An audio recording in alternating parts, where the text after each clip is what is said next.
अगर आपके घर में कोई 3 साल या उससे छोटा बच्चा है और जो मैं बात बताने वाला हूँ वो आपने नहीं मानी तो उस बच्चे की हो सकता है मौत हो जाए। राजस्थान, मध्य प्रदेश, महाराष्ट्र के टोटल 13 बच्चों की कफ सिरप पीने से मौत हो गई। इन बच्चों की उम्र 5 साल और उससे कम बताई जा रही है। इन सभी बच्चों की मौत में कोल्ड्रिप कफ सिरप नाम की एक कंपनी है जो घेरे में है। कफ सिरप डेक्स्ट्रोमिथॉर्फेन नाम की फॉर्मुलेशन पे बना है। तमिलनाडु ड्रग कंट्रोल डिपार्टमेंट ने कोल्ड्रिप कफ सिरप के सैंपल को टेस्टिंग के लिए भेजा, जिसके अंदर उन्होंने अडल्ट्रेशन पाई डाई इथाइलिन ग्लाइकोल का, जिसके कारण तमिलनाडु ने इस कोल्ड्रिप कफ सिरप को not of standard quality declare किया है। और वही राजस्थान, मध्य प्रदेश और केरल गवर्नमेंट ने इस कोल्ड्रिप कफ सिरप की सेल को फिलहाल सस्पेंड कर दिया। पेरेंट्स के लिए गाइडलाइन ये है कि अगर आपका बच्चा 5 साल से छोटा है तो उसको डॉक्टर से प्रिस्क्राइब ही कफ सिरप पिलाएं। दोस्तों, फिजिक्स वाला के फाउंडर अलक पांडे जी की वेल्थ जंप करके 223% तक हो चुकी, जिसके बाद वो फॉरेन लिस्ट में भी शामिल हो चुकी है। कौन कहता था कि पढ़ाई लिखाई में पैसा नहीं? देखो, अयोध्या के रामलीला ने एक वर्ल्ड रिकॉर्ड बनाया। दरअसल 50 अलग अलग कंट्री से 62 करोड़ व्यूअर्स का इन्होंने अटेंशन ग्रैब किया, जो कि आज तक की सबसे ज्यादा व्यूअरशिप का एक स्कोर है। इतने अरसों बाद पटना 24वीं सिटी है जिसमें मेट्रो रन होने वाली है। दरअसल ये अभी पहली फेज में है और ये 3 जगह को कवर करेगी। आईएसबीटी से शुरू होकर 0 माइल से होते हुए ये भूतनाथ तक जाएगी। इसकी फेयर होगी 15 रुपए या 8 बजे सुबह से शुरू होकर रात के 11 बजे या 10 बजे तक चलेगी। ये प्रोजेक्ट 2012 से चल रहा था और अभी भी केवल मात्र एक ही फेज चला है। भाई इतने सालों से क्या कर रहे थे? निर्मला सीतारमन ने 1.84 लाख करोड़ की फाइनेंशियल एसेट जो कि अभी तक अनक्लेम्ड है वो लोगों को वापस करने के लिए एक कैंपेन लॉन्च किया। दरअसल जो भी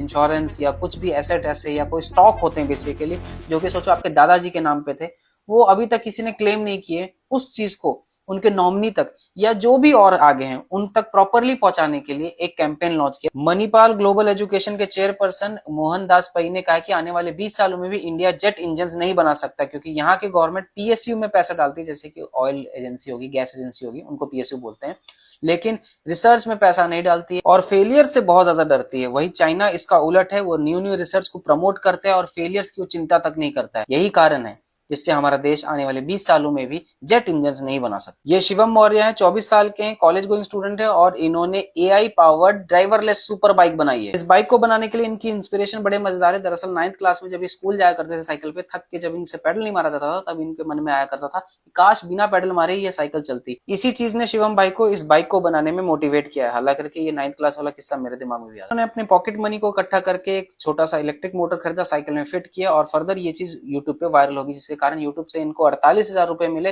फिर इन्होंने ये बाइक बनाई। इस बाइक का नाम इन्होंने गरुड़ा रखा। ये बाइक 3 मोड पे चलती है, मैनुअल, फोन कंट्रोल्ड और फुली ऑटोमेटेड। इको मोड पे 200 से 220 किलोमीटर, स्पोर्ट्स मोड पे 160 kilometre, GPS navigation, phone calling, WhatsApp, Instagram और फेसबुक सब है इसमें। 12 फीट दूर खड़े ऑब्स्टेकल को भी ये बाइक डिटेक्ट करती है और जैसे 3 फीट पे वो ऑब्स्टेकल आता है बाइक खुद।